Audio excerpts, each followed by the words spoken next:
Welcome back to another episode of Everybody's Got a Podcast. Today is going to be about English again, and I hope you will enjoy it. You've probably read the title, so you know what this is about. However, a refresher, this is going to be about how to get the most out of your English studies. I think this is a question a lot of people ask, and a lot of people have trouble with because I think it's hard to know if you're studying in a way that's really good and beneficial for yourself. I think a lot of us know how to study well, and I think a lot of us have some good ideas about how to study well. And I'm going to shed some light on what I think as a teacher, someone who's been doing this for 5 years now, what I think are, let's say, good methods for being able to learn English well, and some things I think you can implement into your daily life. Now, obviously, it really depends on your lifestyle, and I'll talk about that throughout the episode. So go ahead, get some pen and paper if you're going to write this down, or just simply listen, sit back, and relax. And I hope you enjoy the episode. Okay, so let's get into this episode then. So, how can you study English better? I would imagine this works for pretty much any language out there.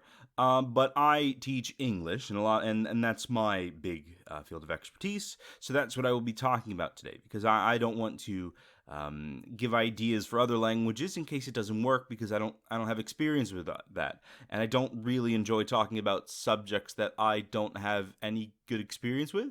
Because I feel like then my opinion is just, well, it's kind of worthless, right? Because I don't know what I'm talking about. So we're going to talk about English with this. So the first question, of course, the big question: how can I study English better? Now, there's three questions you need to ask yourself, and this is something I learned from a YouTube channel about fitness, actually, because I like to watch a lot of videos about fitness. And there are three questions for any goal in your life, which is so where are you now? Where do you want to be? And how do you plan to get there? And those are three great questions to ask yourself because if you write those down and you answer those three questions, I think it'll shed a lot of light onto what it is that you're trying to do because then you kind of get a frame of reference about where's your start, where's your goal, and how do I fill out the middle in between that. And I think this advice will work with, if you are totally new to English and you want to get better. You want to get up to conversational level because you want to be able to talk to people when you travel places. Or, for example, if you're an advanced student and you want to study for CAE or CPE exams, then you'll have kind of a good reference on how to get there. I think you can do this and it can work for even just a month's practice, or if you're going to be doing 5 years of practice. So it really it can work for anything. It depends on what you want to do. And you just need to write it down yourself. So that's why I always recommend writing things down. And of course you can type it, you can do it however you want, just because I find the action of taking something from my brain and using my hands to write it somewhere kind of solidifies it more. It kind of makes it so it feels more concrete, right? Because you wrote it down, you feel like you really got to commit to it. Even though, I mean, you can write down anything in life. You don't actually have to, believe the things that you write down. I don't know, maybe it's just a human thing. We just kind of, oh, I wrote it down, that makes it official. I don't know. That's what works for me, and that's what I do recommend to everyone. And so you can just start from there, think of where you are. So, same thing, take, if you're writing this down, go ahead and write it down. Where are you? Where do you want to be? How are you going to get there? The first and the second question, those are the easy questions. The third question is going to be the harder question because that involves the whole process of what you're going to be doing between now and then. So let's think about this. First of all, the big question, of course, is, how much time do you have? Because time is always going to be a big thing with language learning. Now, it depends, though, on how much time you have per day. Because don't think about this in terms of one day. I always say that learning a language is kind of like fitness. It's kind of like bodybuilding in a sense, because if you lift weights for 5 hours in one day, you're not going to get more benefits than working out for, let's say, 2 hours a day in a sense, because for most people there's a natural limit of how much you can do of something per day. And if you go over that, you have very much, let's say, diminishing returns, or you're not really going to be utilizing your time and your effort as well as you can. With English, I think it's kind of the same way. With learning a language, it's kind of the same way. If you study too much in one day, you just kind of overload yourself. If you do too many topics, too many vocabulary words, you're going to kind of overload yourself. Think of it more like in the same way with fitness, where it's like, if I want to be good at running, or if I want to be good at lifting weights, you lift for, let's say, 30 minutes, 30, 45 minutes, 3 to 4 times a week, right? You don't do 2 hours on one day and then do nothing for 5 days and then do 2 hours again. That's just going to be kind of like, I don't want to say useless, because it's not useless, but it's less effective. You're really concentrating all this effort onto one day when there's no real reason to do so. Whenever I give my students homework, I, like, for example, if it's like a Tuesday Thursday class, I recommend that you do the homework on Wednesday, because it's not like if I give you homework on Tuesday, if I give you homework on Thursday, do it any time that's not today and it's not next Tuesday. Do it between then, because English, like fitness, is something that needs to be done incrementally over time. Learning a language is not something you do all on one day and then forget about it for 6 days, because in those 6 days, you're going to be forgetting those things that you did. If you do small amounts of practice often, I think that'll be more beneficial, because then you're kind of really cementing it into your brain. Because if you think about it, that's kind of how babies learn English, or babies learn any language. Obviously, they have to do it all at once, but they're doing it every day. I think, in my, I guess, professional opinion, that I believe that doing it often is more important than doing it a lot, because you really want to make sure these things stick into your brain. Now, obviously, I said like the third question is going to be the hardest one to answer. Let's think about it then. So, if you're the kind of person that has a lot of free time in, let's say, throughout the day, you are free mostly because, let's say, you work in the afternoons, then you have this time early in the morning, or you have time late at night, whatever, you have this big block of time. Then that's when I would suggest maybe taking more time, but let's say doing it less strenuously. A bit of casual practice most of the days. Because, well, and it depends on how you work too, or how you study.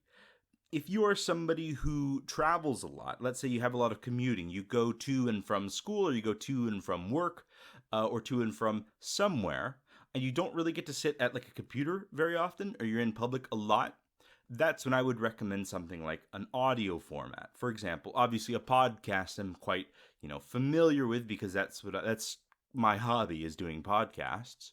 I do recommend podcasts because they're quite casual to listen to, and you can get a huge array of topics. These days you can get a podcast about everything, hence the name of the podcast. Everybody's got a podcast, because you can go online. If your interest is in, let's say, crime, you can listen to those true crime podcasts, or you can listen to, podcasts about sport, about politics, about anything you want. You can find a podcast, and you can just simply listen to it as you go. Now, with listening to podcasts a lot, obviously it's a very one direction way of learning English. You're just absorbing information. You're not really producing your own language. And that's, of course, where it can be a little bit tricky, because language is not just simply about receiving the language, but also about producing the language as well. You want to be able to speak, you want to be able to write, and that's when you're going to have to take your own initiative into those things. Where, of course, commuting is always going to make things harder, because you're spending a lot of time not really in a stable location. We know trains, buses, the metro, those are quite rattly. They're kind of bumping around. And it's kind of difficult to write in those situations, but you can use, let's say if you're typing on your phone, then it's going to be a little bit more stable than writing with a pen and paper. However, you can, whatever's most comfortable for you. And so I always recommend, if you do a lot of commuting, in your car, you can just put it on the stereo. If you're in the metro or the bus or whatever, or walking around, I always listen to podcasts. So it's quite easy. You just, do it on Apple Podcasts or Spotify or Google Podcasts, whatever you use. You can just simply load up the podcast and go.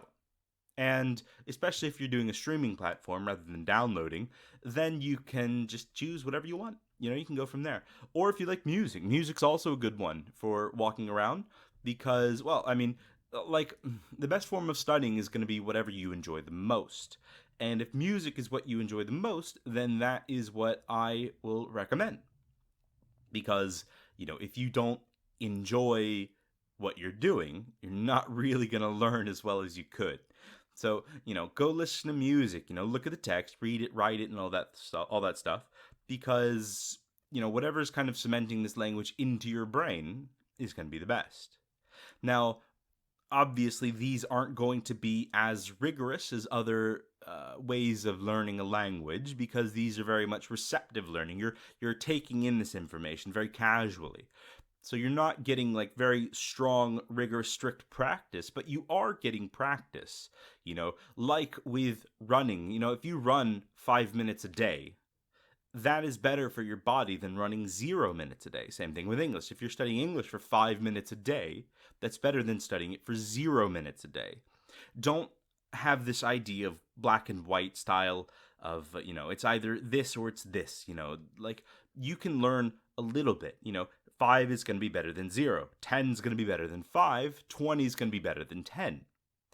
And so, you want to keep it at and that's kind of the same way, well, if you listen to the running episode that I did, it's very small, consistent practice rather than simply just going for it. Because if you just go for it and you try to study 3 hours a day, hour and a half in, you're going to hate it.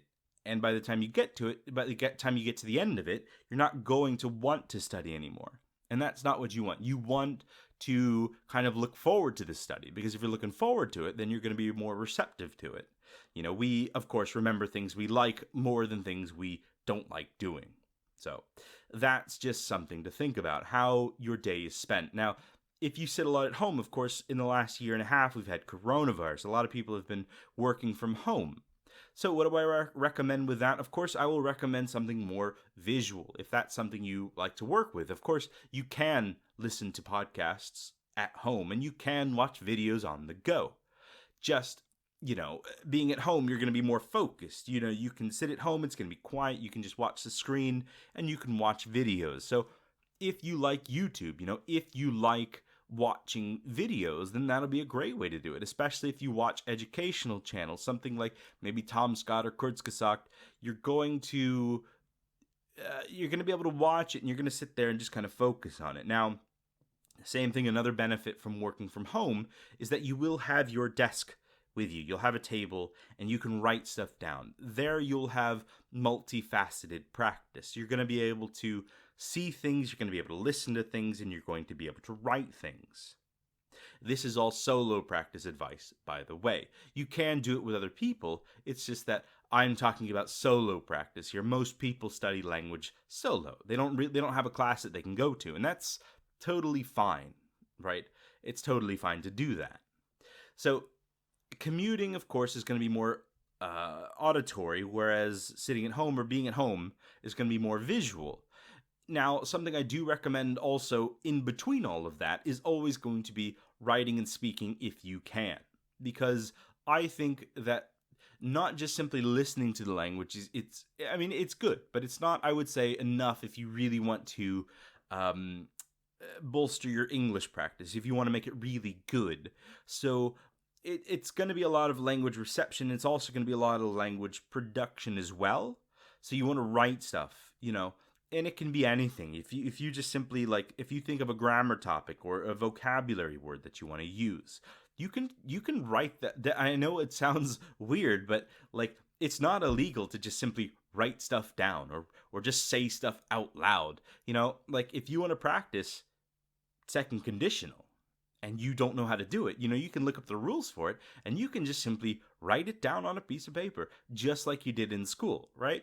I know obviously nobody really wants to go back to that style of just simply writing something down, but if that's, because that's what helps me. If I need to remember stuff, I always like to write it down. I use a lot of Google Documents for this, and I just write stuff down. Um, as I said, it's not illegal to do so. And, if you want to practice it, just write it down. Just say it out loud. Um, because, like, there's a lot to do when you're studying a language. It's not an easy task. It's not something that's going to come quick, and it is something that's going to take a lot of effort. So you really have to think about how you do it. Of course, now there are also the people, which I would think are probably the majority of people, who have a very mixed lifestyle of, you're commuting some and you're staying home some. Best thing to do, just simply mix it. Just simply mix it. Watch some videos, write it down, try to remember it, listen to podcasts while you're out on the go, write stuff down, speak if you can. Speaking, of course, is, I think, a bigger question as well, because, if you're studying alone, how do you speak with other people? So let's focus away from, what studying styles you can do, and let's talk about speaking for a little bit, because speaking is always the one where people, obviously, you need kind of another person to be able to speak, sort of. Because, well, let's talk about ways we can speak first. So let's talk about this first. So, one way a lot of people do with speaking is that a lot of people use online speaking clubs. You just simply find these people online, and I think some people pay for it, or you can probably maybe find it for free if it's just like hobbyists. But sometimes you do find schools who do speaking clubs online, and you can join them. Oftentimes they aren't that expensive. I know a lot of schools will do it like the equivalent of about $5 a lesson, or $10 depending on what school you go through. But they really shouldn't be that more than that. So you'll just have to convert that into your local currency. In Russia, that should be anywhere, I would say, between 300 to 800 rubles. If you're paying more than that, I would say you're probably getting scammed. Maybe not scammed, but they're charging you too much if you're paying more than like the equivalent of like $10 or 800 rubles for a single speaking club, because it's just simply you being there and speaking with people. There's not like a lesson that's being planned. It's just talking with people. Speaking clubs are good, and that'll be in real life. A lot of schools do it in real life. The school I work with does it in real life. We also have online speaking clubs that people do. I don't do any of them. I have too many classes, like just regular classes that I have to teach. So I don't really have the time to do all those speaking clubs. But some people do. I do recommend a speaking club, because you just get like a group of people who their sole interest is speaking to practice English. And that's why everybody's there, and everybody has this agreement. They're like, yeah, that's what we're doing, so let's do that. And so you get a lot of nice people there, and I do recommend speaking clubs. Now, if you can't do that, and let's say you're more of a gamer type, for example, you like playing games, some people will play a game like an MMO, like World of Warcraft or something like that, or whatever MMO that you play, Guild Wars 2 or Final Fantasy 14 or whatever. You can play those because speaking is an integral part of those games. And you have this time where you're kind of forced to speak English to communicate with other players to be able to play the game with them. You can make friends, or if you're doing raids or dungeons or something like that, you're kind of in this situation where it's almost like real life, where you have a situation that is dependent on you communicating your ideas in English. And it could be a bit stressful, of course, because maybe there's some people on there who've been studying English or native speakers, and they've been doing English a lot longer than you, and perhaps maybe they aren't even that nice about the fact that maybe if you make a mistake they won't be nice about it. So what? Ignore them. They're just we don't need those kind of people. So I do recommend any situation where it's going to kind of put the pressure on you to speak English. So online games are great for that. Or let's say, for example, you play Xbox Live or PlayStation Live or Nintendo, whatever they call it, Live, I don't know, where you are having to communicate with people to kind of play the game, to kind of, do group tasks or whatever it is that people do. And that's how, I mean, I've met lots of people who have learned English by playing online games. And I find that my students who do play online games and communicate with people online do really well in class because they're motivated to learn. They have like a good reason to do so. For example, if you have friends on those games and, you want to become more, or if you want to become better friends with them, there we go. I can't speak English apparently. If you want to become better friends with them, then of course it would behoove you. It'd be good for you to know English better. So therefore you have like a good reason as to study English, why you would want to study English. So it gives you practice and motivation, which I think is fantastic. You can also just, I mean, this one's going to sound a bit crazy. You can, like, as I said earlier, it's not illegal to just simply speak out loud. Like, I recommend doing this at home. You can just simply speak to your coffee cup. You can just simply speak to a poster. I used to, when I was in school, I would speak to my cat, not in like a lonely way or like, just kind of like a practicing English type of way. It was just simply like if I was studying homework and I didn't know what to do, I would just turn to my cat and I would say like, "What do you think, cat? What do you think?" And it would just, like, I didn't obviously think the cat was going to speak to me, but it gave me a face to look at while I spoke, and it kind of gave me time to think about things because it provides that natural like social timing to you where you can look at a face and you can look at another object and kind of your brain almost expects a conversation, and when conversation obviously doesn't happen because cats don't speak at all. I was going to say English, but they don't speak at all. Then you have that time to just start thinking of things, and it kind of provides you almost like a fake social situation. Now, obviously, my experience with cats, you can speak to anything. I know it sounds weird, and you might look crazy, and maybe that will help. Maybe like just knowing how crazy or how silly you look will provide you more concentration on what you're trying to say, and therefore give you more of a concentrated effort on being able to speak English. So maybe that'll help in some weird type of way. Okay, so I've already talked about two big mediums here. I've talked about listening, and I've talked about speaking, and I've talked about watching stuff as well. We'll count visual and auditory, so listening and watching. We'll count that as kind of media consumption. Now, you might have been screaming at me this entire episode. What about books? What about reading? Reading's great. Obviously, it's great. I recommend reading to everyone because the great thing about reading is that it provides you with a very intimate experience with the language. With the other ones, with listening to music and podcasts and videos, I think we've all had those experiences where we have just been listening to something and we realize for the last 2 or 3 minutes we haven't been paying attention. And I think that's where reading surpasses the other ones, because with reading it's very much a concentrated effort. You are focusing on the words in the book, you're focusing on the words of the things that you're doing, and therefore you are having a really concentrated effort on the language that you're consuming. And it provides you a time. And the thing also with videos and podcasts is, of course, if you want to stop it, you have to, pull out your phone or your computer or whatever and hit stop. And then kind of you have to hopefully scroll back to where it was, where, for example, if there was something that you wanted to go back over. Whereas with reading, if you find a word in there, you can highlight it with a highlighter, or you can just simply stop, put your finger on it, and you can just simply look at it there, and you'll see the spelling of it. Now, the downside to this, of course, is you won't have the pronunciation. So, for example, if you don't know how to say the word, then that's where reading might fall a little bit short. But reading is a great way to learn English, or any language, because, like I said, you have a very intimate conversation, I guess, with being able to just kind of see the language there, see the constructions. For example, if you see an interesting construction, you can highlight that and you can Google it, and you have, you can really see the language that's being used here. So it gives you kind of more of an opportunity to really focus on the language that you see. Now, those are just books. Any type of reading will be good.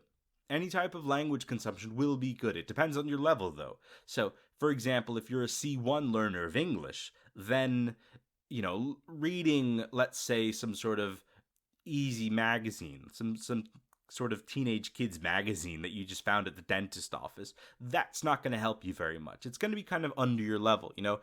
If you're C1 and you're reading The Very Hungry Caterpillar, then yeah, obviously it won't be that good for you. But I mean, that's the same with anything. If you're performing under level, you're not going to be practicing, you know.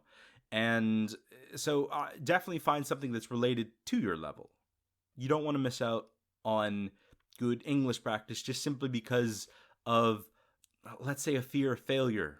Now, that's the biggest thing, I think, in terms of studying English, is the fear of failure. A lot of people have this idea that, oh, I'm not going to be able to speak perfectly. Well, don't let perfect stop you from being good. It's better to be good often than it is to be perfect rarely. You need to be practicing a lot. You need to be really practicing this, and you need to be studying it with a concentrated effort, and you need to be good at it. Now, how do you be good at studying English? Well, you just simply learn more than you did last time. If you need to know words, learn more words and practice those and implement them. If you learn a new word and you wonder, how can I use it in a sentence? Look it up. Then make your own sentence with it. For example, if I give you the word behoove, let's say, to behoove oneself to do something, right? If I say it would behoove you to pick up a new book, you go, I haven't heard this word before. Behoove, what does that mean? I'll Google it. Oh, okay. So it would mean it's a good idea. It would help you. It's suggested for you to do this. And then you go, okay, well, let's see. How could I use it in a sentence? It would behoove my mom to, let's say, get a new book for my sister because my sister likes books and she has been sad recently. And there you go. You've produced your own sentence using the word, and you kind of, you made it yourself. I find making stuff yourself is always going to be a great way of practicing English, whether it be through speaking, whether it be through writing, because you had a very big hand in creating that. And you were correcting yourself as you were making it. You were making sure that you made it correctly. And it is just a great way of practicing English, because it's a really big effort into it. That's why I make my students speak as often as I can, because then they don't have a fear of speaking, because everybody speaks all the time. But I'll also make sure that people practice before they get to speak. I don't like to make people speak in situations where it really puts them on the spot, because 1, that's not fair, 2, that's very nerve-wracking, and 3, that doesn't help if I'm making students speak in situations where they're uncomfortable. So, anyways, back to reading. So they can also be, reading can just simply be more relaxing if you enjoy books. Some people enjoy books and they don't enjoy watching videos on YouTube, or they don't enjoy listening to podcasts, and that's totally fine. Just pick yourself a book and read it and enjoy it. Don't worry about studying every single word if that's not what you're looking for. If you're looking for new vocabulary, of course, you can do that. But if you're going to be reading a book just to raise your level in general, I would say just read the book. If you don't know the word but you understand the sentence, then just keep going. Just keep going. Because if you spend forever translating every single word, you're not going to enjoy the book. You're just going to be studying the words. And at that point, if you're not having fun, then it's just going to be harder, And, now you might also be thinking, though, why do I need to do all of this? Because, as you may have noticed, as I said, watching is great, listening's great, reading's great, writing's great, speaking's great. And you might be thinking, well, is anything bad? There's a few things bad. We'll get to those in a second. But the main point is that practice is good. More practice is better than less practice. And if you are just simply kind of going through everything often, you'll be doing 5 minutes of this and that here and there, then you'll be there in no time. You're going to be living the next 2 or 3 years anyways, most people will. And if you're going to be around and you want to study English, why not just start now? Just do a little bit.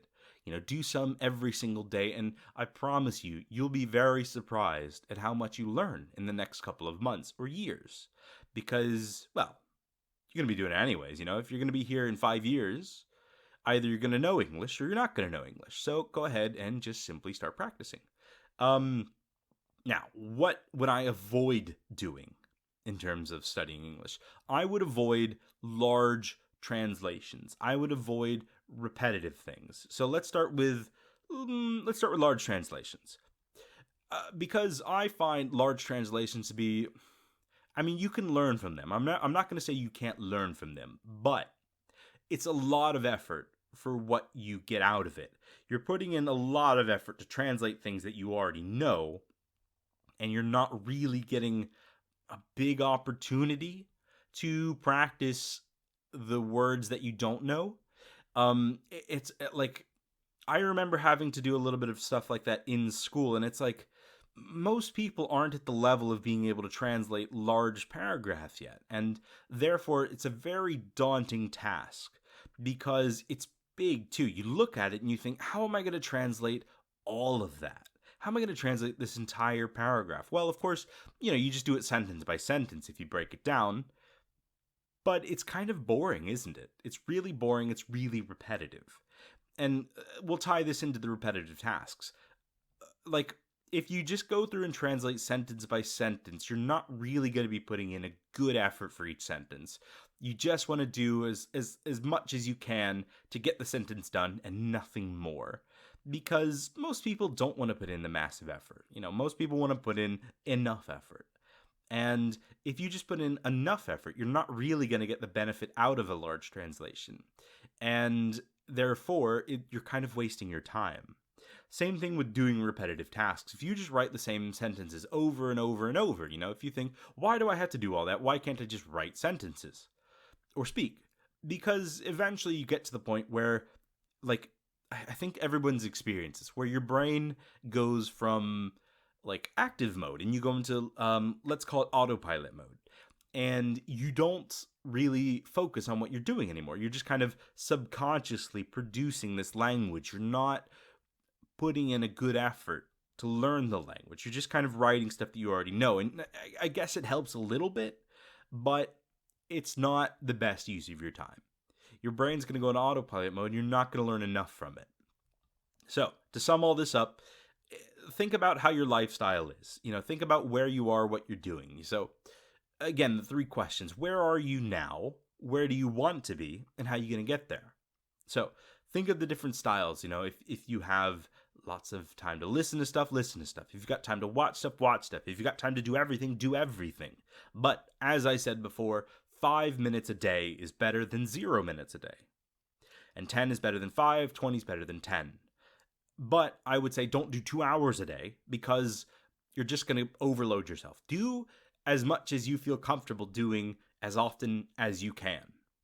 And with that, you'll be able to practice to your content as often as you like. And you'll be able to learn more. I almost guarantee you. Now, it's not the same for everyone. Everybody learns in slightly different ways, or you kind of have your own preferences. But I would say, do as much as you can, as often as you can, without doing too much.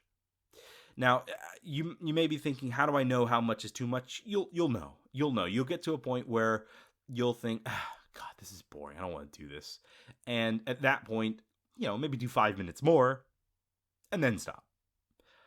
But if you're getting to the point where you dread doing this every day, think about how often you do it. Maybe you do it too often.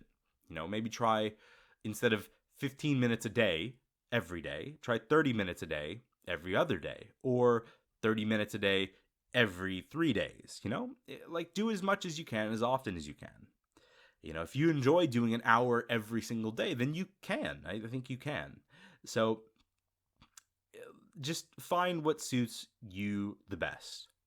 Anyways, I hope this will help you to practice English a lot more. I know a lot of people who listen to this podcast, are looking to practice their English, and I hope you're able to get some tips out of it.